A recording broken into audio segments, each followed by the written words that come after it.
The Modern Denial of Human Nature, number 10 on this week's New York Times bestseller list. In the book, Professor Pinker argues that genetics is a main component in human nature. This talk runs an hour and 25 minutes.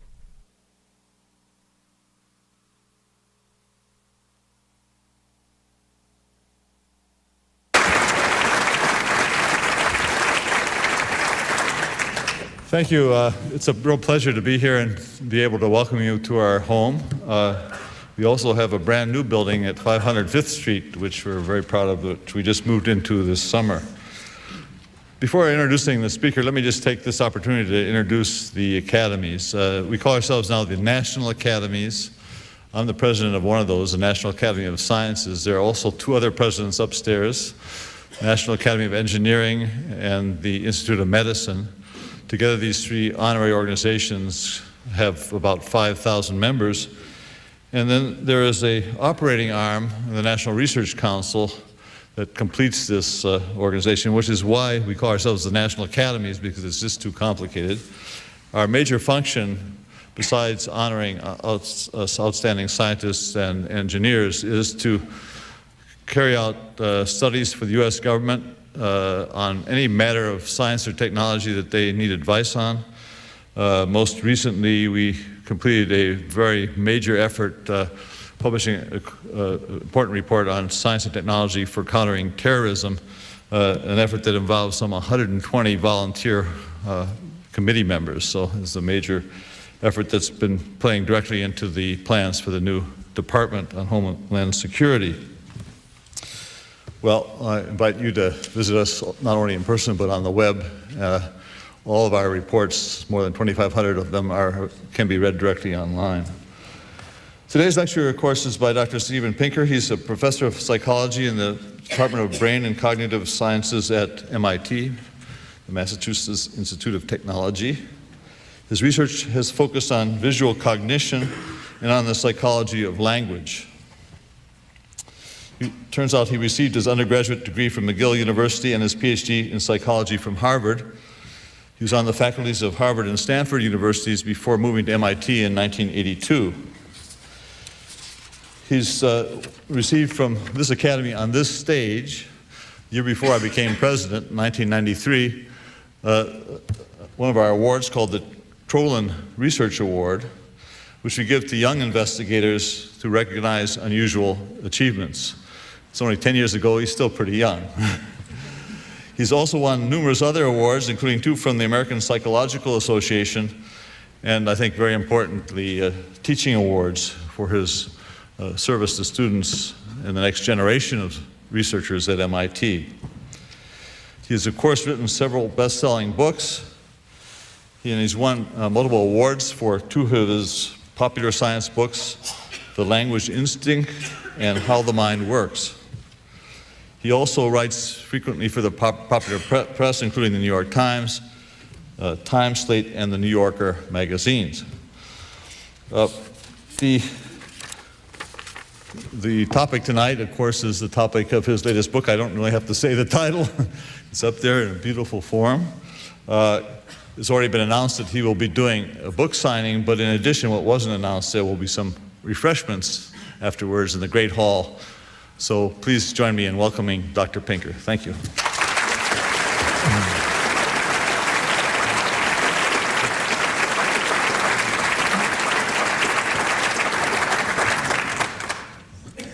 Thank you very much. Everyone needs a theory of human nature. Everyone has to anticipate the behavior of others, and that means we all need theories, tacit or explicit, about what makes people tick. So much depends on our theory of human nature. We use our conceptions of human nature to manage our relationships, to bring up our children, to control our own behavior. The assumptions about learning in our theory of human nature guide our policies in education. Its assumptions about motivation guide our policies in law and government. And because a theory of human nature delineates what we can achieve easily, what we can achieve only with sacrifice or pain, and what we cannot achieve at all, it affects our values, what we think we can reasonably strive for as individuals and as a society. It's no surprise, then, that for millennia, theories of human nature were tied up in religion. And indeed, the Judeo-Christian theory of human life, as it evolved over centuries, has commitments about what we would today consider to be the subject matter of psychology and biology. For example, in the Judeo-Christian theory, the mind is a system with a number of faculties, such as a capacity for love, a moral sense that presents us with standards of right and wrong, and an ability to make choices, which is free in the sense that it isn't subject to the laws of cause and effect. We have free will, but it has an innate tendency to choose sin. In this theory, there's also an explanation for how perception and cognition work. We know the world because God designed our mental faculties to be in synchrony with the way the world is. And there's even a theory of mental health, that mental health comes from accepting God's purpose, from loving God and loving our fellow humans for God's sake. Now, the Judeo-Christian theory was motivated by particular events narrated in the book of Genesis. For example, the doctrine of free will comes from the part of the Genesis story that says that Adam and Eve were punished for eating the fruit of the tree of knowledge, which implies that they could have chosen otherwise, which implies that free will exists. Now, today, no scientifically literate person can believe that the events narrated in Genesis literally took place. And as a result, there's been a need for a different grounding of human nature. And with the decline of fundamentalism, I think that modern intellectual life tacitly committed itself to three doctrines, each of them associated with a dead white male. The first is the blank slate, or the tabula rasa, commonly associated with this man, John Locke, although a search of his writings, which is now easy to do because they're all on the internet, shows that he actually never used the expression blank slate. But here's what he did write. He said, "Let us suppose the mind to be, as we say, white paper, void of all characters, without any ideas. How comes it to be furnished? Whence comes it by that vast store which the busy and boundless fancy of man has painted on it with an almost endless variety? Whence has it all the materials of reason and knowledge? To this I answer in one word, from experience." Now, the blank slate is a doctrine with a great deal of moral and political appeal. In Locke's time, it implied that dogmas, such as the divine right of kings, were not self-evident truths implanted into our brains, but rather they had to be justified by experiences that people shared and therefore could debate. It undermines a hereditary royalty and aristocracy who could claim no more grounds for virtue and wisdom if their minds started out as blank as everyone else's. And by the same token, it undermined the institution of slavery because slaves could no longer be held to be innately inferior or subservient. And this set of ideas is nicely captured in the following cartoon that I clipped out of the New Yorker, where one king says to another, "I don't know anything about the bell curve, but I say heredity is everything." Now, we continue to see an influence of the blank slate in modern intellectual life, and sometimes in unexpected places. Psychology, for most of the 20th century, tried to explain all human behavior through a few simple mechanisms of association and conditioning. The social sciences try to explain all cultural and social patterns through the idea of socialization and culture as an autonomous force. Here is an example from a prominent social scientist of the 20th century who wrote, "With the exception of the instinctoid reactions in infants to sudden withdrawals of support and to sudden loud noises, the human being is entirely instinctless. Man is man because he has no instincts, because everything he is and has become he has learned, acquired from his culture, from the man-made part of the environment, from other human beings." And that's a quote from the anthropologist and public intellectual Ashley Montagu. Here's another example of how widespread the doctrine is. I think of a child's mind as a blank book.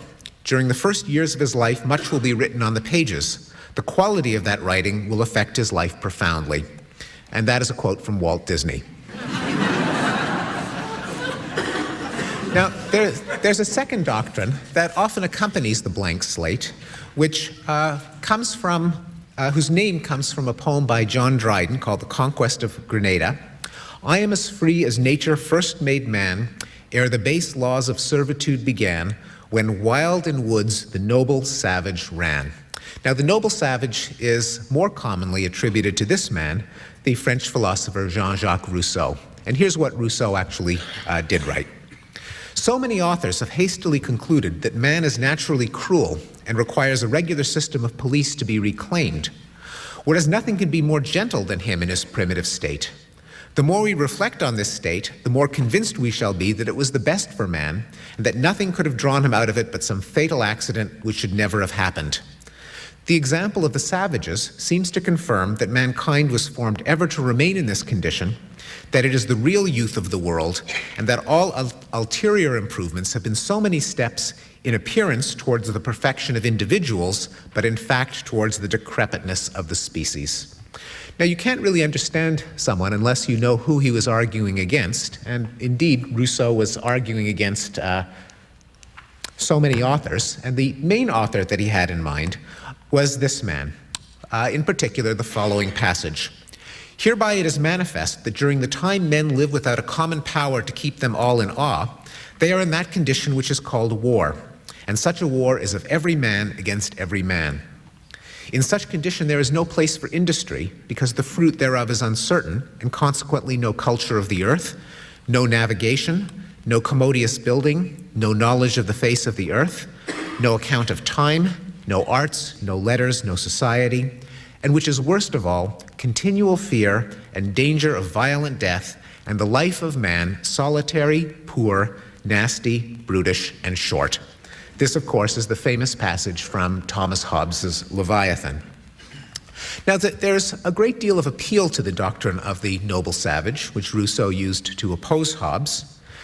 If, in a state of nature, we are naturally peaceable, then there's no need for a domineering Leviathan, a government and police force, to keep us from each other's throats. If we're basically nasty, then conflict is a permanent part of the human condition. Whereas if we're basically noble, we can work for a utopian society of the future. Children are born savages, so if the inner savage in us is nasty, then child rearing must be an arena of discipline and conflict. Whereas if the savage in us is basically noble, then child rearing consists of providing children with opportunities to develop their potential. Like the blank slate, the noble savage has had a widespread influence in modern intellectual life. We see it in the respect for everything natural and the distrust of anything man-made. Natural pharmaceuticals, natural foods, natural yogurt, natural childbirth, and so on. We see it in the unfashionability of authoritarian styles of child rearing. We see it in the understanding of social problems as repairable defects in our institutions, as opposed to a more traditional view in which they would be seen as part of the inherent tragedy of the human condition. And there's a third doctrine that goes along with the noble savage and the blank slate, commonly associated with this gentleman, the philosopher René Descartes. Descartes wrote, "When I consider my mind, I cannot distinguish any parts, but apprehend it to be clearly one and entire. The faculties of willing, conceiving, etc., cannot be said to be its parts, for it is one the same mind which employs itself in willing and in feeling and in understanding. But it is quite otherwise with corporeal objects, for there is not one of them imaginable by me which my mind cannot easily divide into parts. This is sufficient to teach me that the mind or soul of man is entirely different from the body," a doctrine which several centuries later was derided as the doctrine of the ghost in the machine by the philosopher Gilbert Ryle. And no, the police did not invent that term in the album by that name. They stole it from Ryle. The ghost in the machine also has a great deal of moral and emotional appeal. People don't like to think of themselves as glorified gears and springs. Because machines are insensate, built to be used and disposable, whereas humans are sentient, possessing of dignity and rights, and precious, a notion that seems to come out of the doctrine that we have a soul that's separate from the mechanism of the body. Machines have some workaday purpose, like grinding corn or sharpening pencils. Humans, we like to think, have a higher purpose: love, worship, good works, knowledge, beauty. Machines follow the ineluctable laws of physics, whereas behavior, we like to think, is freely chosen. With choice comes optimism about possibilities for the future, and with choice comes responsibility and the ability to hold other people accountable for their behavior. Finally, if the mind is completely separate from the body, that holds out the hope that the mind can survive the death of the body, an idea whose emotional appeal, I think, is all too obvious. Like the other two doctrines, the ghost in the machine has had a widespread influence. Freedom, dignity, and responsibility are often seen as incompatible with a biological view of the mind, which is commonly condemned as being reductionist or determinist. Now, no one really knows what these words mean, but everyone knows that there's something bad. We see it in the stem cell debate, where a number of the theologians who weighed in with President Bush the summer before last couched the issue in terms of when ensoulment takes place, which means that perhaps the most promising medical technology of the 21st century is debated in terms of when the ghost first enters the machine. And we see it even in everyday thinking and speech, as when we talk about John's brain, which seems to presuppose some entity, John, that's separate from the brain that it owns. And when journalists speculate about brain transplants, whereas in fact they should really discuss body transplants, because as the philosopher Dan Dennett once pointed out, this is the one such operation in which it's better to be the donor than the recipient. Now, there's a big problem with a blank slate, and that is blank slates don't do anything. They would just sit there forever receiving inscriptions unless they had something in their organization that actively recombined the inscriptions on the slate and used them in pursuit of certain goals. No one denies the importance of learning, socialization, and culture. Only a madman would say everything is in the genes and that our experience doesn't count. The question, though, is what are we born with that allows us to learn and that allows experience to leave its trace on future behavior? When Locke said there is nothing in the intellect that was not first in the senses, I think the perfect reply came from Leibniz when he said, except for the intellect itself. And indeed, it's this recognition that has led to a number of threats to the blank slate from contemporary sciences that are studying the human mind. For example, my own field, cognitive science, has underscored that you need innate mechanisms to do the learning to begin with, and that these innate mechanisms are complex and multiple. Cognitive scientists have argued that babies are born with some concept of an object and of causation, that we have a number sense, a number of spatial representations that allow the brain to keep track of the environment and of objects in it, a theory of mind or intuitive psychology by which we infer the mental states of other people when we interact with them, and a language instinct that allows us to communicate our thoughts, and executive systems of the frontal lobes which receive information from many parts of the brain and that affect decisions that the rest of the brain and body carry out. Evolutionary psychology has challenged the blank slate by showing that beneath all of the cultural variation that anthropologists have trumpeted for the last 100 years, there's also a bedrock of universals, emotions and behavior patterns that are shared by all human beings across the world's 6,000 cultures. Recently, the anthropologist Donald Brown has cataloged them.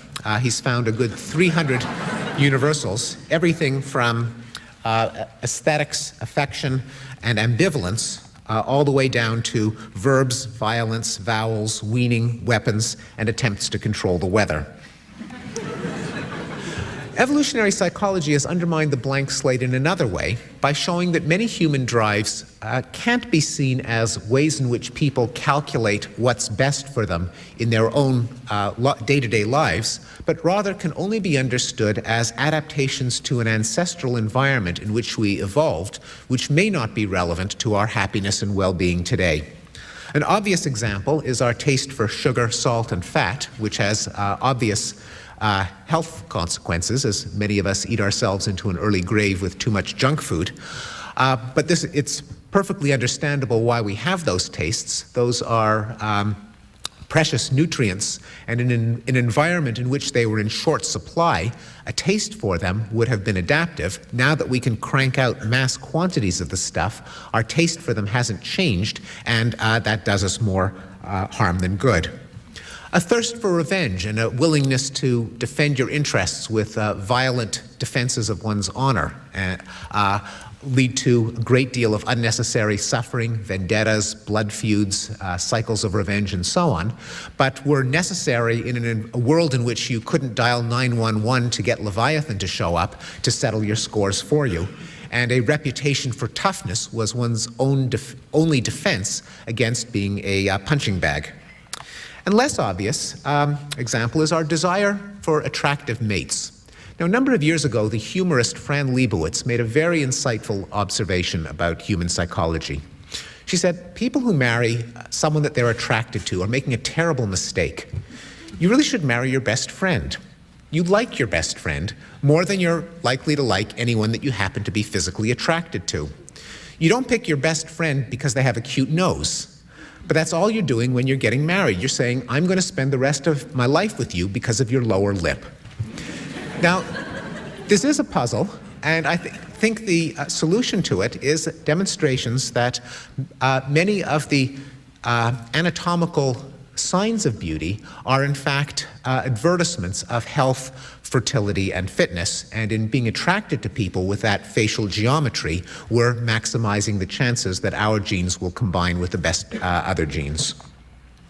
Neuroscience has shown that there's a complex genetic patterning to the brain, although it's obvious that the brain has a great deal of plasticity, which is necessary for us to learn and remember. There's also a great deal of complex structure that's laid out in the course of development in utero. This is a diagram of the primate visual system. It's not an oil refinery. Comprised of some 50 distinct areas interconnected in precise ways. And it's not just the overall cabling of the brain that is partly under genetic control during development, but some of the fine structure that makes one brain different from another. Here's a diagram from a recent study by the neurobiologist Paul Thompson and his colleagues at UCLA, in which they measured, using MRI, the distribution of gray matter in different parts of the brain of a large sample of people. And they tested for correlations between amounts of brain matter in different parts of the cortex and plotted them in false color so that purple represents zero correlation, and colors that differ from purple, that are green and yellow and pink and so on, represent significant correlations. Now, if you pair people at random, by definition, the correlations are zero. And here you see in a left view of the brain, right view of the brain, top view of the brain, what zero correlation looks like. This is what happens when a pair of people share half their genes, namely fraternal twins. You can see that large amounts of the brain show correlations from one twin to another. And this is what happens when you share all your genes.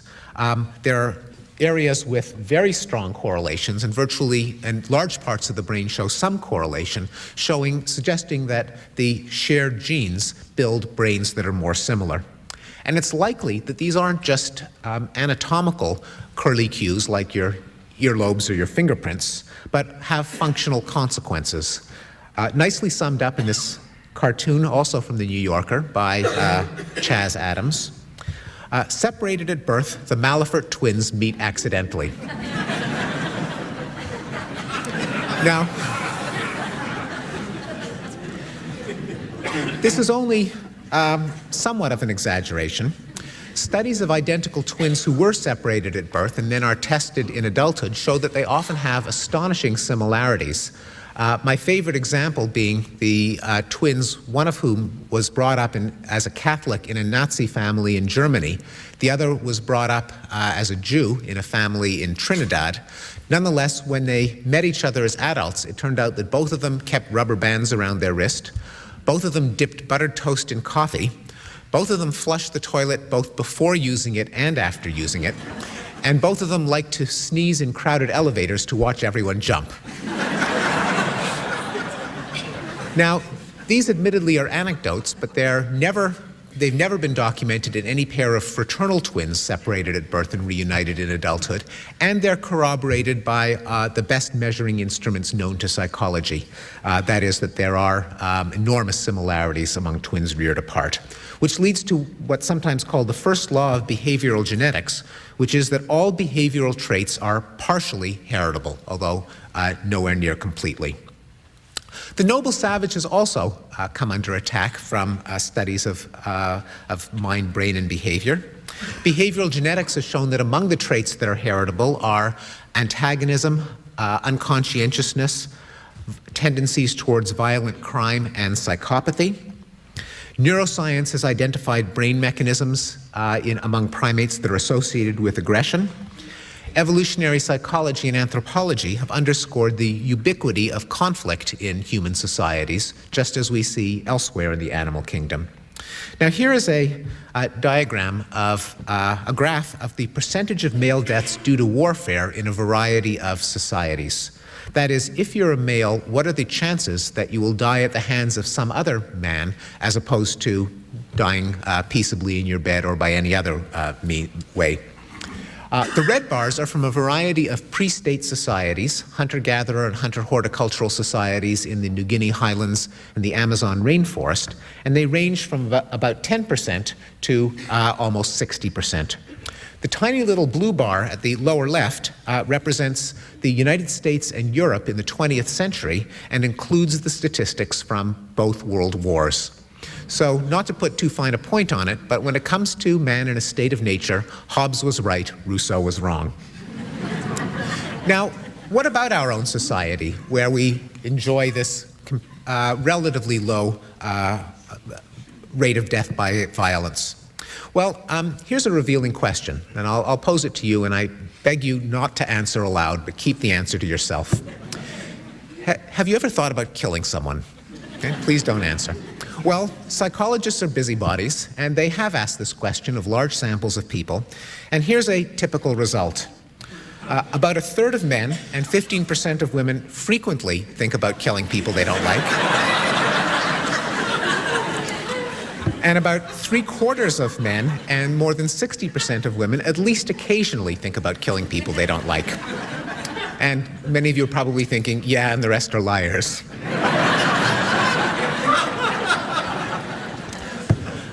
The ghost in the machine has also come under attack. Cognitive science has shown that intelligence doesn't require some ghostly substance. It's not some act of magic, but it can be explained in mechanistic terms. That one can think of beliefs as a kind of information, thinking as a form of computation, not the kind of computation that your Macintosh does, but rather a form of presumably analog, parallel, fuzzy computation, but computation nonetheless, and that emotions can be understood as mechanisms of feedback and control, a little bit like your thermostat. Artificial intelligence has underscored that intelligence can be understood as a physical process by building computers and robots that can do intelligent things, the most famous example being the defeat of the world chess champion Garry Kasparov by the program Deep Blue 6 years ago. Neuroscience has undermined the ghost in the machine through what Francis Crick called the astonishing hypothesis in his book of that title, the hypothesis that all of our thoughts and feelings, all of our desires and joys and aches and passions consist of the physiological activity of the tissues of the brain. And astonishing though this hypothesis may be, there's a great deal of evidence that it's true. We know that every form of mental activity gives off electrical signals that we can now detect, and moreover that by sending an electrical current into the brain, the person can undergo a vivid, lifelike experience. We know that the brain is a chemical organ and that administrations of chemicals, such as in drugs, can change perception, thought, and mood. In surgery, if a surgeon severs the corpus callosum, joining the two cerebral hemispheres, then you've got two consciousnesses taking place within one skull, as if the soul could be bisected with a knife. When a brain is damaged by strokes and other diseases, a part of the person can vanish. We know that the brain has a staggering complexity, 100 billion neurons interconnected by 100 trillion synapses, which is fully commensurate with the remarkable complexity of human thought and behavior. And there's every reason to believe that when the brain dies, the person goes out of existence, despite intensive efforts by a number of 19th century scientists. No one has been able to figure out a way to communicate with the dead. And this idea is not as new as you might think, but it was first articulated in the brothers Karamazov, in the scene in which Dmitry Karamazov has been visited by a local medical researcher and is now telling his brother what he's just learned. He says, imagine, inside, in the nerves, in the head, there are sort of little tails. I look at something with my eyes, and when they begin quivering, those little tails, an image appears. That is, an object or an action, damn it. That's why I see and then think, because of those tails, not because I've got a soul and that I am some sort of image and likeness. Rakitin explained it all to me yesterday, brother, and it simply bowled me over. It's magnificent, Alyosha, this science. A new man's arising. That I understand. And yet I am sorry to lose God. Well, indeed, people are sorry to lose God or the values that they associate with God when they hear of the new science. And there's been widespread fear and loathing of the sciences of human nature, both from the left and from the right. An example from the academic left is the famous manifesto against sociobiology, authored by Stephen Jay Gould and Richard Lewontin and others. I'll give you a quote. The reason for the survival of these recurrent determinist theories is that they consistently tend to provide a genetic justification of the status quo and of existing privileges for certain groups according to class, race, or sex. These theories provided an important basis for the enactment of sterilization laws and also for the eugenics policies which led to the establishment of gas chambers in Nazi Germany. And partly because of these accusations, E.O. Wilson, the author of Sociobiology, was hounded by demonstrators wherever he went to speak in the late 70s and early 80s. As we see in this poster from one college campus, Edward O. Wilson, come in here, Edward O. Wilson, sociobiologist and the prophet of right-wing patriarchy, and at the bottom of the poster it says, bring noisemakers. But it isn't only the left that's been upset, but also the religious and cultural right. For example, in the Weekly Standard, Andrew Ferguson wrote that biological theories of the mind are sure to give you the creeps, because whether a behavior is moral, whether it signifies virtue, is a judgment that the new science and materialism in general cannot make. And he contrasted biological theories with the Judeo-Christian view, according to which human beings are persons from the start, endowed with a soul, created by God, and infinitely precious. And this is the common understanding the new science means to undo. This is a widespread belief among the political, religious, and cultural right. For example, the Republican Majority Whip Tom DeLay offered the following explanation for the horrific Columbine High School shootings 4 years ago. He said that they were inevitable because our school systems teach children that they are nothing but glorified apes evolutionized out of some primordial soup of mud. And similarly, the U.S. House Judiciary Committee received the following testimony from a creationist institute about the dangers of Darwinism. They cited the lyrics of the following rock song, "You and me, baby, ain't nothing but mammals, so let's do it like they do it on the Discovery Channel."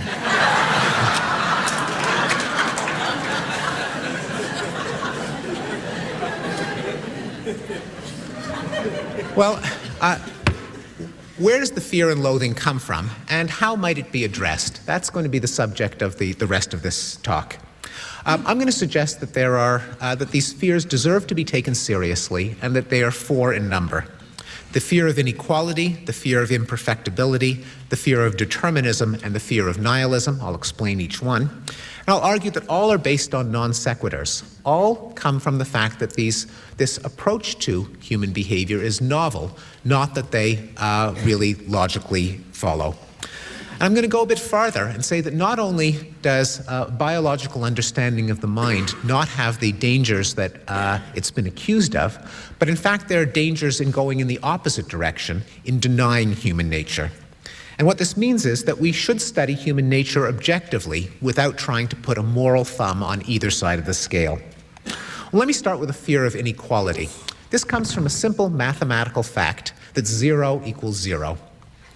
If we're blank slates, we must be equal, but if the mind has any innate organization, then different races, sexes, or individuals could be biologically different, and that would condone discrimination and oppression. Well, I think as soon as you see the fear stated so clearly, you see the flaw in it. Namely, that fairness does not require a belief in sameness.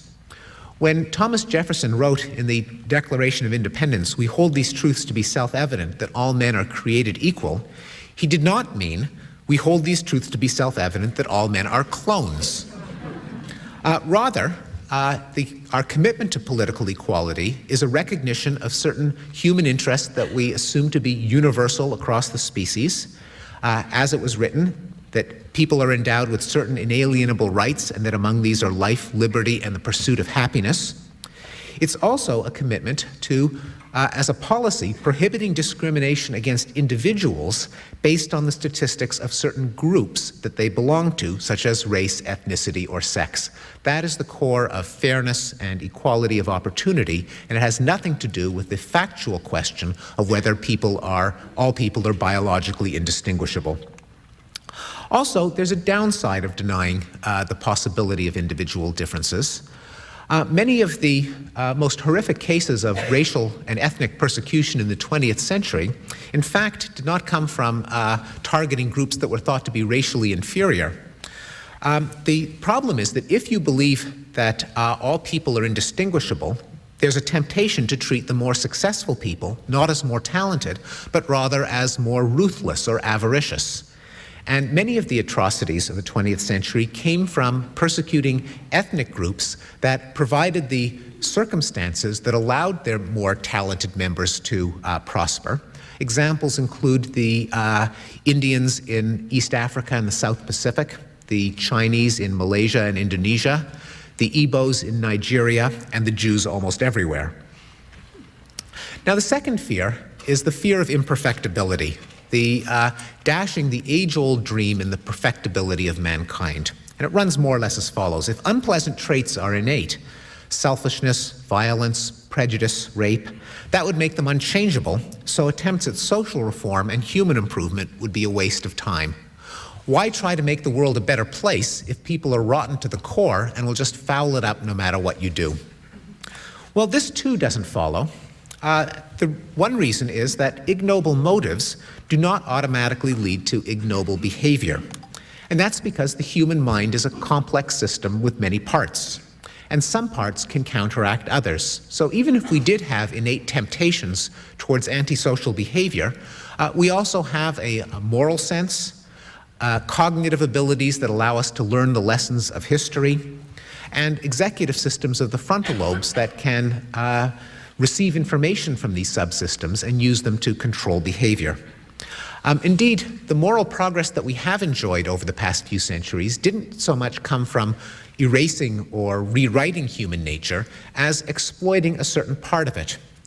The philosopher Peter Singer wrote a book called The Expanding Circle, based on the idea that universally people have a sense of morality.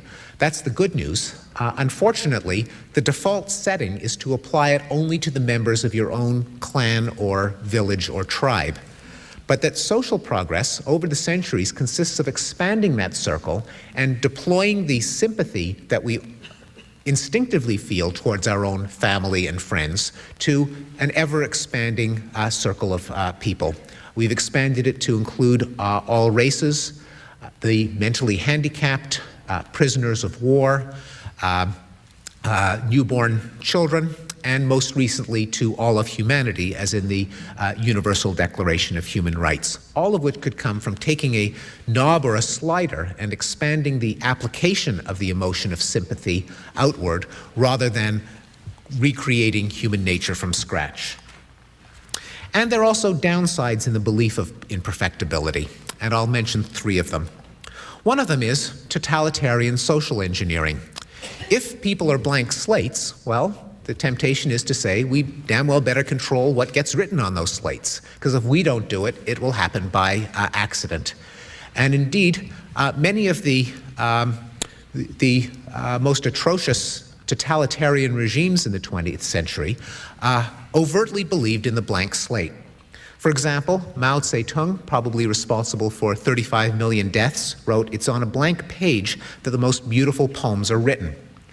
The Khmer Rouge, which massacred a quarter of their countrymen, had a slogan, "Only the newborn baby is spotless." And much more benignly, but still troublesome, is a quote from the city planner and architect Le Corbusier, who said that city planners should begin with a clean tablecloth. We must build places where mankind will be reborn. A philosophy that's sometimes called authoritarian high modernism, the idea that we should redesign societies using, quote, scientific principles. Now, what does that mean in practice? Well, this cityscape over here is a picture of central Paris, or at least what Paris would have looked like if Le Corbusier had been given his clean tablecloth and was able to flatten it and rebuild it according to his scientific principles. Fortunately, he was not granted that wish. The problem was that his theory of human needs, as he described it, was that every human being needs so many cubic feet of air per minute to breathe, so many gallons of water for bathing, so many gallons of water for drinking, so many square feet for sleeping, and that was pretty much it. And that's what led to his idea that cities should be designed for efficiency at meeting those needs, as opposed to the chaotic, noisy, dirty jumble of cities like Paris that offended his sensibilities. Well, we now see where he went wrong, that his theory of human nature was basically the blank slate. And he omitted many other aspects of human nature, such as the need for intimate social interaction in comfortable spaces, the universal desire of humans to be in the presence of living things and green space, the effect of natural light on mood, the need for ornament and aesthetic pleasure, human scale that makes people feel safe in defensible spaces, and so on. And though Le Corbusier was not given a clean tablecloth to flatten Paris and start all over again, one of his students did design Brasilia, which is notorious as one of the world's great uninviting wastelands. And the theory of authoritarian high modernism was in part responsible for the urban renewal projects of the late 50s and early 60s, in which vibrant neighborhoods were often obliterated and replaced by high-rises and freeways and windswept plazas. Another downside of perfectibility is the lack of appreciation for democracy. Many of the totalitarian regimes of the 20th century were led by idealistic, charismatic leaders who exerted a claim of moral superiority over their predecessors as a basis for their authority, believed that their totalitarian state was just a temporary measure that would eventually wither, leaving us in a state of anarchism in which people would benignly cooperate and live in peace. In contrast, democracy is based on a rather jaundiced theory of human nature, the idea that people are permanently saddled with limits on their wisdom and foresight, and the mechanisms of checks and balances were explicitly intended as a way of counteracting the natural tendency among leaders towards ambition and self-deception. The idea is beautifully captured in the famous aphorism by James Madison: "If men were angels, no government would be necessary. If angels were to govern men, neither external nor internal controls on government would be necessary." And a third downside in the belief of perfectibility, I think, is a distortion of human relationships, especially parenting. Now, here's a quote from a mother that appeared in the Boston Globe on the parenting experts. She said, "I'm overwhelmed with parenting advice. I'm supposed to do lots of physical activity with my kids so I can instill in them a physical fitness habit so they'll grow up to be healthy adults. And I'm supposed to do all kinds of intellectual play so they'll grow up smart. And there are all kinds of play for finger dexterity, word games for reading success, large motor play, small motor play. I feel like I could devote my life to figuring out what to play with my kids. On top of that, I have to be a short order cook, preparing 2 or 3 meals at a time, because if I force my kids to choose between eating what's there or skipping a meal, they'll get an eating disorder. Well, I think anyone who's recently been a parent and has looked into the child-rearing manuals can sympathize with this frazzled mom. Now, here are some sobering facts about research on parenting. Most studies of parenting are useless. The studies that gave rise to all of this advice for mothers. Why are they useless? Because they don't control for heritability. They measure some behavior in the parents, they measure some trait in the children, they show there's a correlation, and they assume that correlation implies causation. It must have been the parenting behavior that shaped the child in that manner. Much of this research doesn't even test the possibility that parents transmit genes to their children as well as an environment. And so, for example, the fact that parents who talk more to their children have kids with better language skills, or parents who spank their children have children who grow up to be violent, may come because there are genes that predispose children to being more articulate or more violent. There are studies that do control for inheritance. For example, retesting for the correlations in adopted children who do get parenting experience from their parents, but not their genes. And here are the 2 findings that turn up over and over again in study after study. One of them is that siblings separated at birth end up as similar as siblings reared together. Now, remember the Malafert twins. Separated at birth, they bump into each other at the patent office with identical contraptions in their lap. Okay, that's one discovery, but that's not the one that I'm talking about here. A second discovery from that research, which is less well appreciated, but equally important, is that if the Malafert twins had grown up together in the same house with the same parents, they would have been no more similar than they would have been if they had been separated. Similarly, for biological siblings, those who are separated and brought up in different homes are no more different than those brought up in the same home. Corroborating that set of studies are ones that look at similarities among adopted siblings who don't share genes but do share an environment and find that they're not similar at all in adulthood, in personality or intelligence. They are no more correlated than pairs of people plucked off the street at random. Well, what are the implications? The implications are that the intellect and personalities of children are shaped not by parents, but by a combination of factors, in part, although only in part, by genes, in part by the surrounding culture, both the culture of the society as a whole and the children's own culture, which we call a peer group, and in part by chance events in the wiring of the brain in utero in the first few years of life, and perhaps chance experience. Now, I found that when people hear these results, which were first brought to the public attention by Judith Rich Harris in her book, The Nurture Assumption, they often have the following reaction. So you're saying it doesn't matter how I treat my children. Now, it may be a natural reaction at first, but think about it. Of course it matters how you treat your children.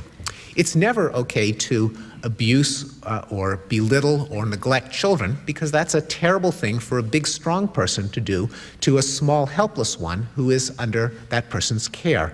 Child rearing, above all, is a moral responsibility.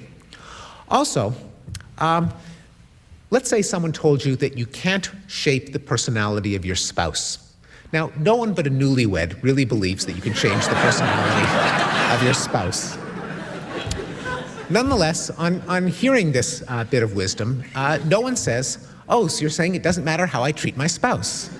Well, of course it matters how you treat your spouse. It matters to the quality of the relationship that you have and the degree of pleasure and respect and depth that your relationship will enjoy.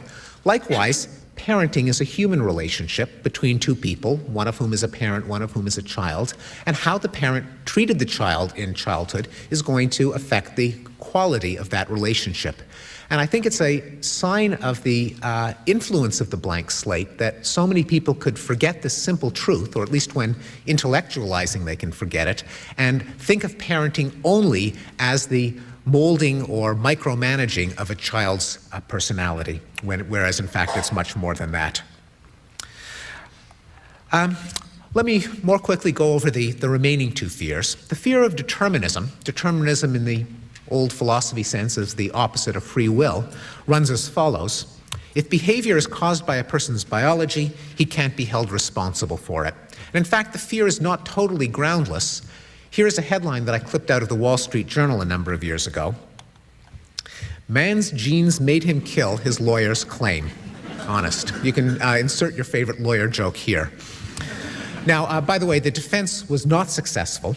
This man's genes did not get him off the hook, but there's a clear fear that in the future we have to worry about this. Well, the reason the defense didn't work is, I think, fairly obvious. It comes from the old saying, to understand is not to forgive.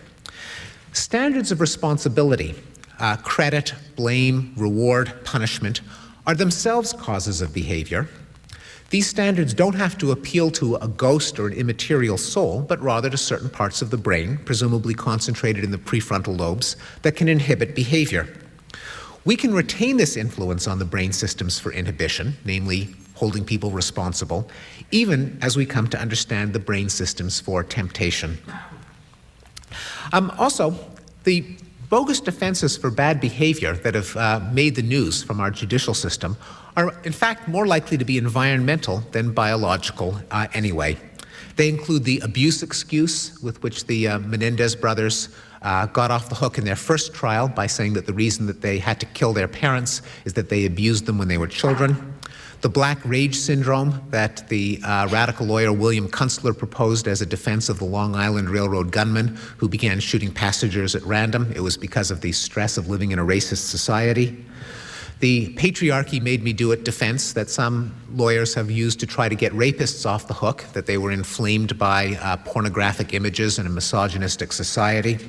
And perhaps the best example comes from West Side Story, in which the juvenile delinquents tell the local police sergeant, "Dear kindly Sergeant Krupke, you gotta understand, it's just our bringing up key that gets us out of hand.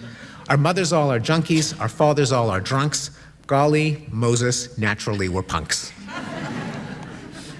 The final fear is the most nebulous. It's the fear of nihilism.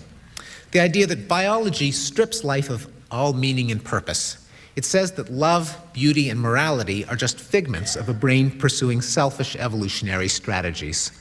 And a nice illustration of this fear comes from the following comic strip, in which our hero, Arlo, is pacing the floors late at night, unable to sleep, racked with doubt.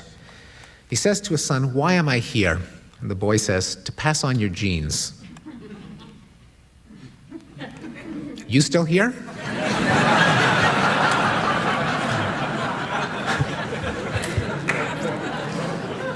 Admittedly, most people are not satisfied with this answer to the question. Now, I have to add that this is not just, although it's often a fear expressed by people with certain religious beliefs, it's not just a religious worry, but it's a secular worry as well. But I'll discuss the religious version of this fear and the secular version separately. The religious version runs more or less as follows, that people need to believe in a soul which seeks to fulfill God's purpose and is rewarded or punished in an afterlife.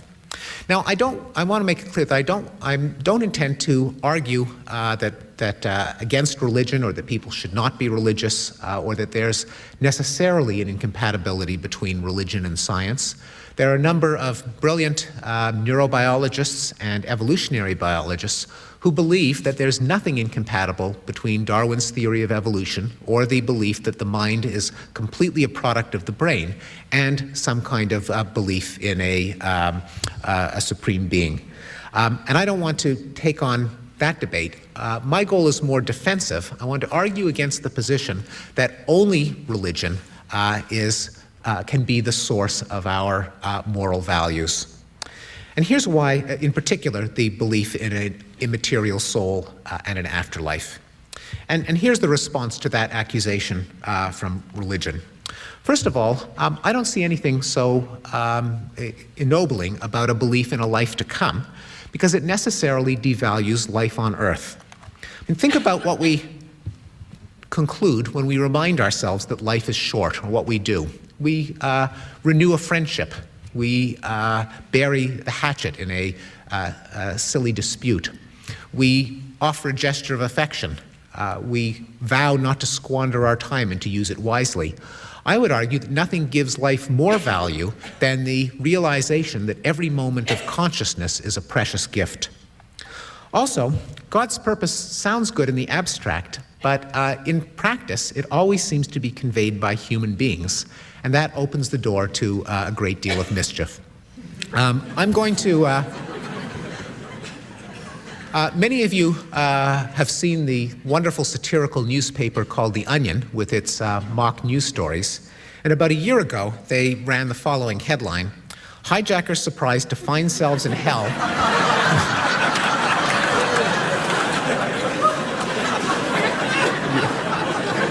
We expected eternal paradise for this, say suicide bombers. Now, admittedly, this was criticized for being tasteless, and it is. But I think it does make an important point, namely that, yes, it may be true that without a belief in an afterlife, there might be some people who are not deterred from committing evil acts by the threat of spending eternity in hell. But on the other hand, they wouldn't be tempted to commit evil acts by the promise of spending eternity in heaven. Now, what about the secular version? Well, I think this is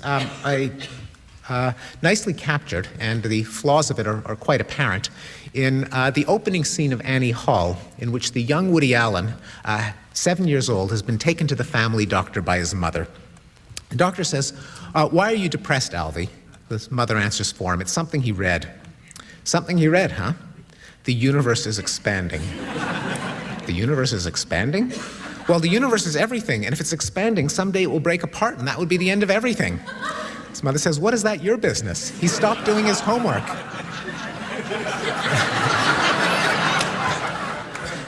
And Alvy says, "What's the point?" Now, clearly Alvy has gone wrong here, and the reason, I think, is beautifully pointed out by his mother, frequently a source of wisdom, who says to him, "What has the universe got to do with it? You're here in Brooklyn. Brooklyn is not expanding."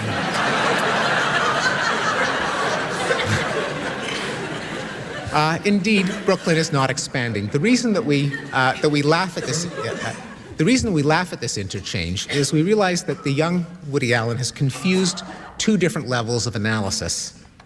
The human level, what is meaningful to us and how we want to live our lives today, given the brains that we have, and the causal level of how and why our brains cause us to have those thoughts to begin with. They're related, but they're not the same, and it's important not to confuse them. Even if evolution is an amoral process with no purpose, in which genes, according to the metaphor, selfishly maximize copies of themselves, that doesn't mean that people are also amoral or purposeless or selfish. Only the process that led them to evolve had those properties. My final point is that morality certainly is not a hallucination or a fiction invented by our brains, but there is an inherent logic in it that the human moral sense can be thought to implement, a point made by centuries of philosophers, but I think best illustrated, once again, in the comic strips. In this case, from the late lamented cartoon Calvin and Hobbes, in which Calvin lays out for us why we can't abandon morality or treat it as a fiction by showing the consequences of trying to do exactly that. So one day Calvin says, "I don't believe in ethics anymore. As far as I'm concerned, the ends justify the means. Get what you can while the getting's good, that's what I say. Might makes right. The winners write the history books. It's a dog-eat-dog world, so I'll do whatever I have to and let others argue about whether it's right or not." "Hey, why'd you do that?"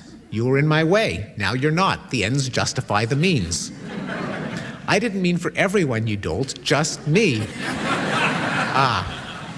What this cartoon shows is the inherent untenability of any system in which you would try to get other people to treat you in a manner different from the one that you are committed to treat other people.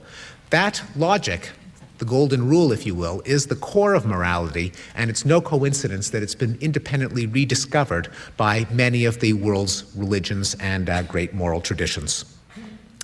So to sum up, I've argued that the dominant theory of human nature in modern intellectual life is composed of the doctrines of the blank slate, the noble savage, and the ghost in the machine, that this theory is being challenged by the modern sciences of mind, brain, genes, and evolution, that these challenges are also seen to threaten our moral values, but in fact that does not follow. On the contrary, understanding what makes us tick can clarify those values by showing that political equality does not require sameness, but rather policies that treat people as individuals with rights. That moral progress does not require that the mind is free of selfish motives, only that it has other motives to counteract them. Responsibility does not require that behavior is uncaused, only that it responds to contingencies of credit and blame. And that meaning in life does not require that the process that shaped the brain have a purpose, only that the brain itself have a purpose. Moreover, grounding values in a blank slate is a mistake, because it makes our values hostages to fortune, implying that someday factual discoveries could make them obsolete.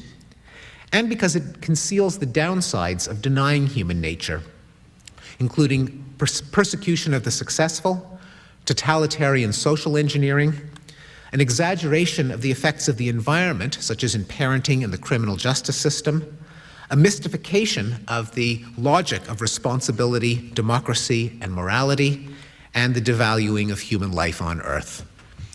With that, I'll conclude. Thank you very much.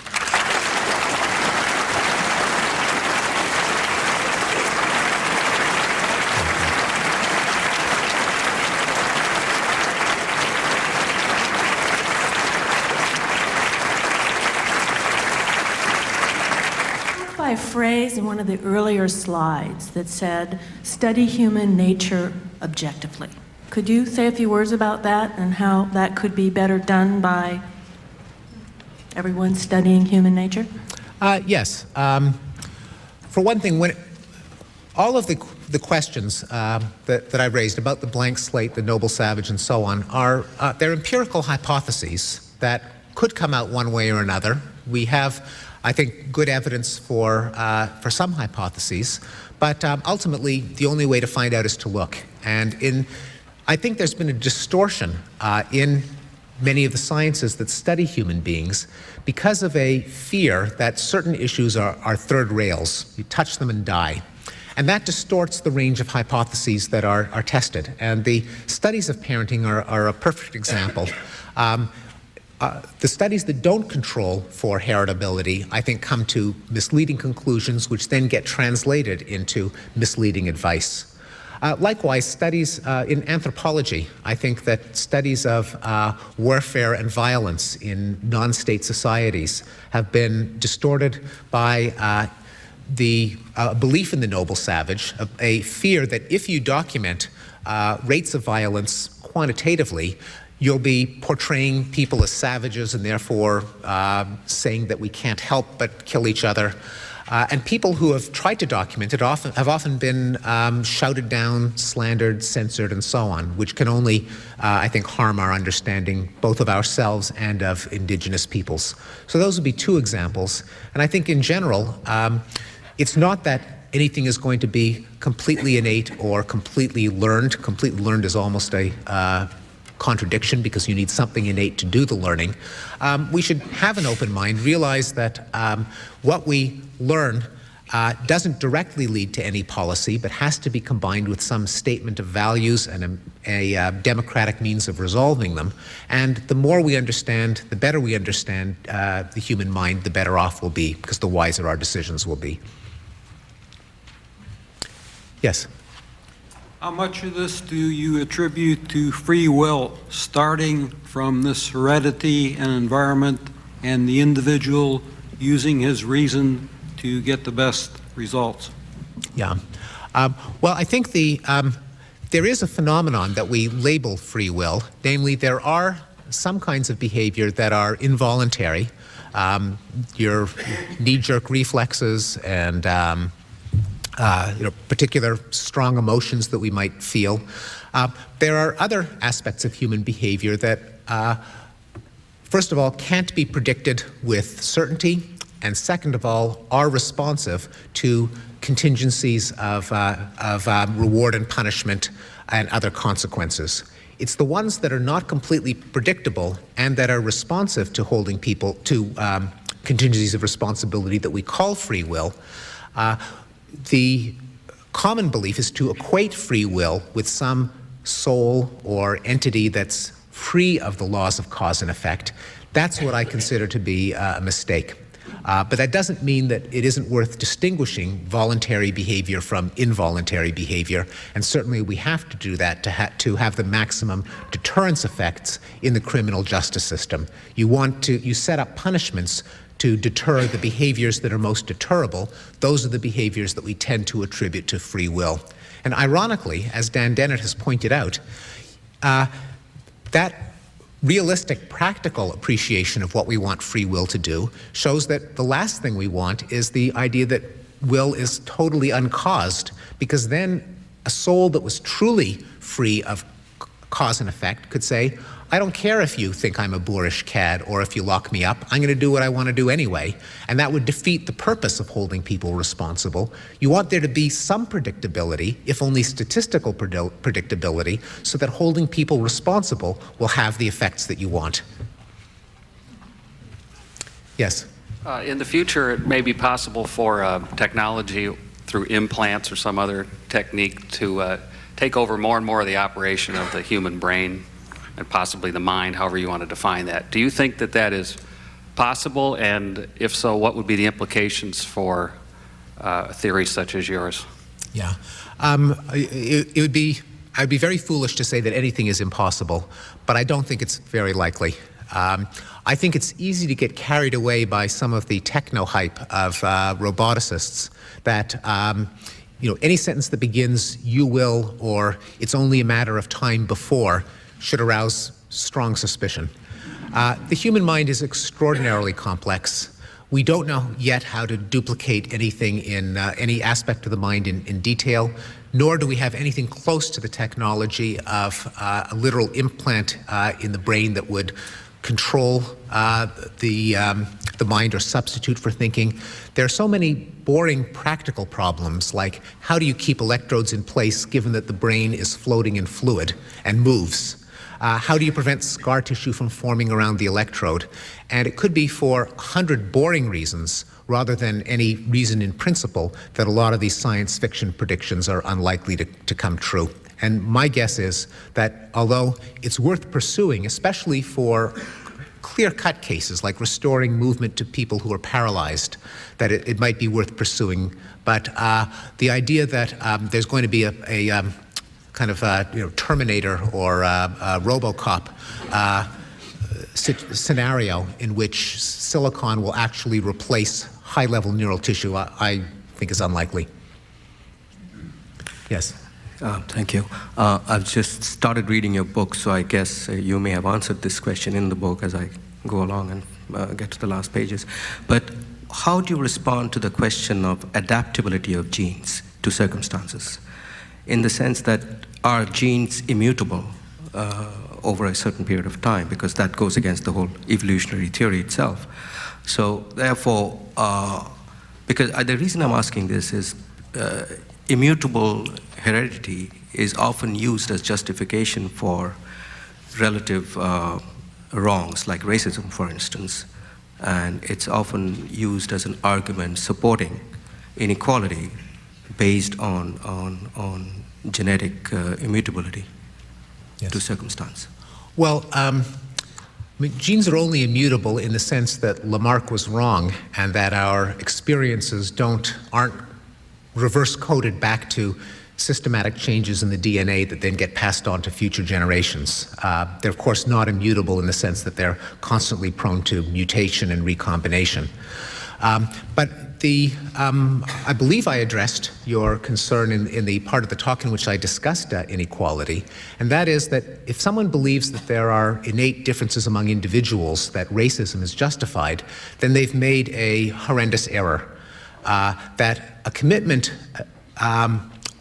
against racism is not a factual belief that people are indistinguishable. It better not be, because people are not indistinguishable, and we don't want to say that class prejudice or racism or sexism are justifiable. And the reason that we can have both the study of human differences and a commitment to equality is that equality is a policy, not an empirical hypothesis, and it's a policy to recognize rights inherent in all human beings, and it's a policy to treat them as individuals and not to prejudge them by statistics of a particular group that they belong to. Yes? I enjoyed reading both Wilson and Gould, and I remember Gould's attacks on Wilson in the New York Review of Books, and they always seem more like debaters posturing rather than a scientist at work. And I couldn't figure out why he was, to my mind, so deliberately interpreting Wilson in a perverse way in order to win debating points. What was going on in that? I tend to agree with your assessment, and I document that in the book itself. I think that Steve Gould and the other signatories of the manifesto and the other attacks on Wilson realized that it was threatening certain way of justifying political ideals. It threatened the utopian politics that were popular in the early 70s and late 60s, according to which nothing prevents us from redesigning society to be better except a failure of will. That there are no built-in limitations on human nature that would stand in the way of a utopia with perfect egalitarianism and nonviolence. The idea that people might have emotions that erupt in violence, or that people may not be, people have a hereditary endowment and therefore it's possible for them to vary in small ways, threatened, I think, this kind of utopian politics. And a lot of the heat that came from this debate, I think, really came from these political concerns, which required, therefore, demonizing the opponent to make sure that no one was in danger of taking them seriously. It was thought that a greater good was at stake. One other quick thing. I also noticed you didn't mention Freud or Jung or psychoanalysis, but it probably fits into your scheme somewhere. Which other categories would that go under? Well, Freud certainly did not believe in a blank slate, and his theory endowed the mind with many drives and motives and with subsystems like the superego and the id. And he also, his theory resonates with one of the themes that I've emphasized tonight, namely that the human mind consists of a number of competing systems, some of them that tempt us to do antisocial things and others that might suppress those temptations. I think where Freud differs strongly from what most personality psychologists believe now, at least those who have followed behavioral genetics, is the idea that how your parents treated you in the first 6 years of life shape your personality in adulthood. Moreover, which I think has been refuted by the studies of adoptees and twins that show that the effect of the home, of the parents, is very small to negligible. Moreover, the idea that was made popular by Freud, namely that psychopathology can be traced to parental treatment, has been very clearly refuted. The idea that, say, schizophrenia comes from mothers who convey mixed messages to their child, damned if you do, damned if you don't, that turns a child into a schizophrenic. Or that autism is caused by the refrigerator mother who is emotionally cold and distant from the child. A hypothesis made popular by Bruno Bettelheim in the Freudian tradition.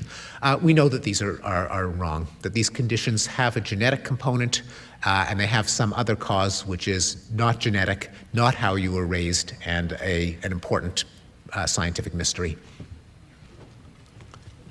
Yes?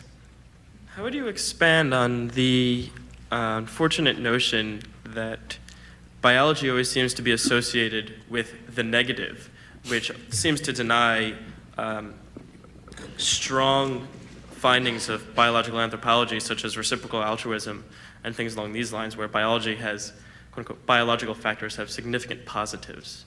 Yeah.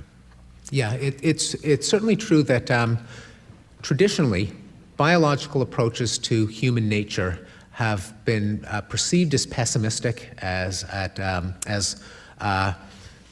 giving us a tragic view of humanity, of emphasizing our flaws, probably going back to the characterization of nature as red in tooth and claw. Now, I think that to some extent this is justified, that a belief in perfectibility of humans and a blind eye to human self-deception and ethnocentrism and so on are mistakes. We're better off acknowledging the dark side of humans, the better to cope with them than to wish them away because it's just too depressing to think about. On the other hand, you're right that if anything, the most sophisticated versions of evolutionary psychology have also shown that the better angels of our nature, as Lincoln put it, also have an evolutionary basis, such as emotions like sympathy and trust and gratitude and guilt, and that collectively make up what we call the conscience. That those are part of our endowment from evolution as well. And in fact, there's a whole field of psychology, a new field called positive psychology, founded by Martin Seligman, who's also sympathetic to evolutionary psychology, that tries to identify what went right in human brain evolution, and to get people, both as individuals in their own lives and perhaps collectively, to take advantage of the better angels of our nature. Yes? Yes, I don't know if I have a simple question, because I may be confused about some elements that you try to get across here, or and perhaps you can amplify a little bit more. You had, toward the end, you had one slide, and you had a slide in which you state, quoting what you said, that selfish genes do not make do not necessarily, you didn't even use the word necessarily, you said do not make for a selfish person. Yes, but do not necessarily. So my make, question is, well, if it's not the gene, in fact, I think you added it's a process that may turn one human into a selfish person. But if that's so, then we should be concentrating on the process, not so much on the gene. And what brings my point, I think, home to me is that your last answer to the question, to the person who asked about your opinion on Freud and so forth, or how do you fit him into this scenario, into your scenario, bothers me a little bit, because you immediately discounted his theories and coupled him with Bettelheim. Now, Bettelheim is not Freud. He post-dated him, but that doesn't mean he improved anything. No, he has been discounted and discredited in many ways. Chiefly, I might just repeat, autism is not a psychoanalytical condition. Schizophrenia, and you did mention Freud in that, with that term, is not a neurotic, at least from my understanding, a condition. So when we talk about Freud and psychoanalysis, I don't think we really are meant to talk about schizophrenics, but rather neuroses that certainly do, I think Freud showed, do originate in childhood, and or at least be either nurtured or fostered in childhood. And that's a process. You see, it's not inherent in the child initially, it's a process. So I don't know if I'm confusing you with my coupling the selfish genes, needing a process to explain what happens to turn a person into a selfish person, with your comments on psychoanalysis. Yes. Well, the comments on, you're right in that my comments on psychoanalysis were really on the psychoanalytic tradition, including the thinkers that post-dated Freud, including Bettelheim and others. And it's true that Freud himself did not have the refrigerator mother as a theory of autism, but Bettelheim did, working in a Freudian tradition and modifying it. But I think Freud did set the stage for a movement that was dominant in psychiatry until recent decades that did try to seek the roots both of psychosis and neurosis in early childhood. Certainly, I think even most Freudians now would say, yeah, you can have psychosis. We're not going to look to early childhood for that. Fine, it's genes and other causes. It's not even clear to me, though, whether neuroses can be attributed to a child's relationship to his parents in the first 6 years of life. I know that the belief is widely held, and it's often the basis of psychoanalytic psychotherapy, but I don't think it's been properly tested, and I think the studies that do bear on it suggest that Freud may have been wrong about the neuroses as well, that it probably is not the way you were treated as a child, but some combination of genes and something else that's not genes, but that is also not parental treatment. Yes? Just one point where you're talking about, I'm having a little trouble following the logic of your argument. When you say most of the studies done on social factors and parenting, for example, are bad studies, and then you go to the studies that link it to genetics and say are good, those are good studies. What's the criteria you're doing that on? And if it's not identified with a specific gene, to me you're kind of measuring a construct. So how do you make that evaluation, I guess? Oh, it's simple. I mean, it's just the usual criteria for social science research, namely that you shouldn't attribute a correlation to causation until you measure plausible third variables that could explain the correlation. In this case, variable A is parental behavior, variable B is children's traits. The bad research simply interprets the correlation as a causation, a causal relationship. Better research would at least measure the possible third factor, genes, to see if it can be attributed to that as opposed to the putative cause, namely parenting. Now, it's not the end of the story, because simply knowing that sharing half a genome has some causal effect doesn't tell you how it has its causal effect. And I expect that a major new area of research over the next few decades will be trying to get more specific about which genes do what at what stage of the developing brain, where are they expressed, what do the gene products actually do, to flesh out the causal story. Right now, our measures are crude, but without a measure of possible effects of the genes, people would just be committing the elementary logical error of confusing correlation with causation. Causation with statistics, but you could be leaving out some other factors too, is my only thing. You seem like, okay, you put hereditary stuff and now you've answered the question when you could possibly leave out other things, and you're never showing causation. You're making that assumption when you can only prove correlation, right?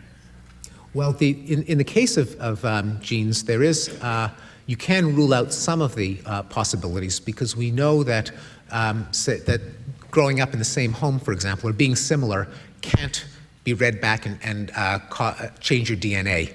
So that kind of correlation can only go in one direction, because Lamarck was wrong.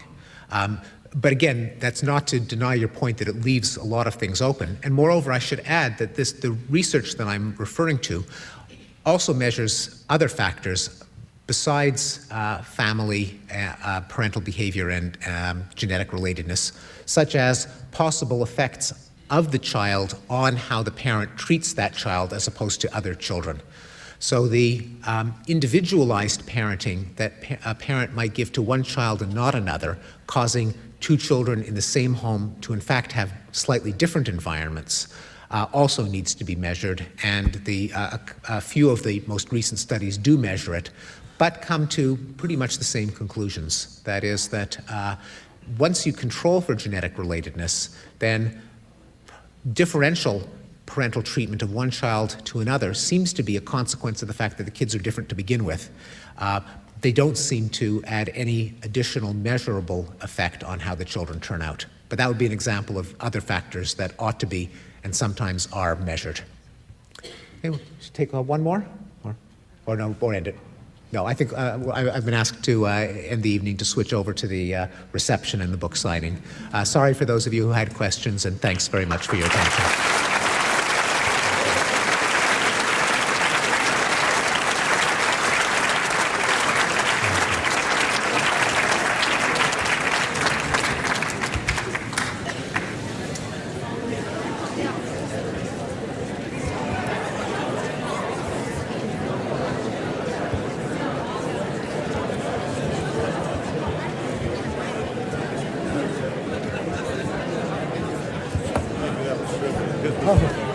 Thanks very much. Had more time to do. Steven Pinker is author of The Blank Slate, The Modern Denial of Human Nature, number 10 on this week's New York Times bestseller list.